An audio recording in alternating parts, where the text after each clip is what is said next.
নির্বাচনকে ঘিরে আবারও চমক দেখালো জামাতে ইসলামী। বিএনপিকে ঠেকাতে এবার নির্বাচনী মাঠে নামিয়েছে তুরস্কের একটি বিশ্ববিদ্যালয়ের অধ্যাপক ড হাফিজুর রহমানকে। তিনি গাজীপুর ৬ আসন থেকে নির্বাচনে প্রতিদ্বন্দ্বিতা করবেন। এবারের নির্বাচনে জামাত সবচেয়ে বেশি তরুণ তুর্কিদের মনোনয়ন দিয়েছে।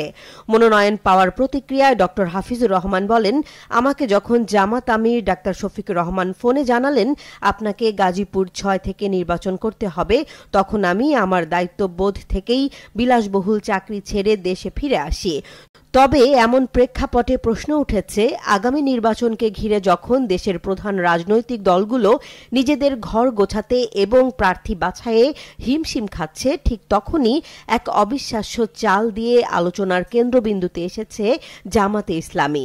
এখন প্রশ্ন, কে এই ড হাফিজুর রহমান, যাকে নিয়ে গাজীপুর ৬ আসনে বিএনপির নেতারা চিন্তিত? ড হাফিজুর রহমান ছাত্রজীবনে টঙ্গীর তামিরুল মিল্লাত কামিল মাদ্রাসা ছাত্র সংসদের ভিপি ছিলেন। পরে ঢাকা বিশ্ববিদ্যালয়ের লোক প্রশাসন বিভাগে অধ্যয়নকালে ছাত্রনেতা হিসেবে সক্রিয় ছিলেন। এরপর ঢাকা মহানগর উত্তর ছাত্র শিবিরের সেক্রেটারি পদেও দায়িত্ব পালন করেন তিনি। বর্তমানে তিনি তুরস্কের তোকাত গাজী ওসমান পাশা বিশ্ববিদ্যালয়ের লোক প্রশাসন বিভাগের সহকারী অধ্যাপক হিসেবে কর্মরত।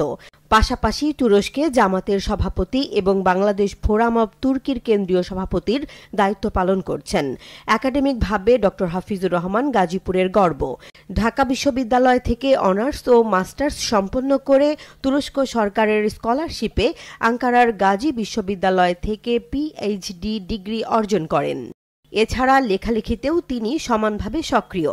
তার রচিত এরদোয়ান দ্য চেঞ্জ মেকার বইটি বাংলাদেশের বইমেলায় সর্বাধিক বিক্রিত গ্রন্থের তালিকায় স্থান পায়।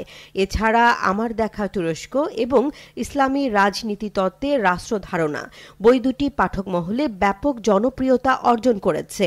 তবে রাজনৈতিক বিশ্লেষকরা বলছেন, গাজীপুর ৬ আসনে জামাতের পক্ষ থেকে এমন একাডেমিক ও নৈতিক নেতৃত্ব নতুন ভোট ধারার সূচনা করতে পারে।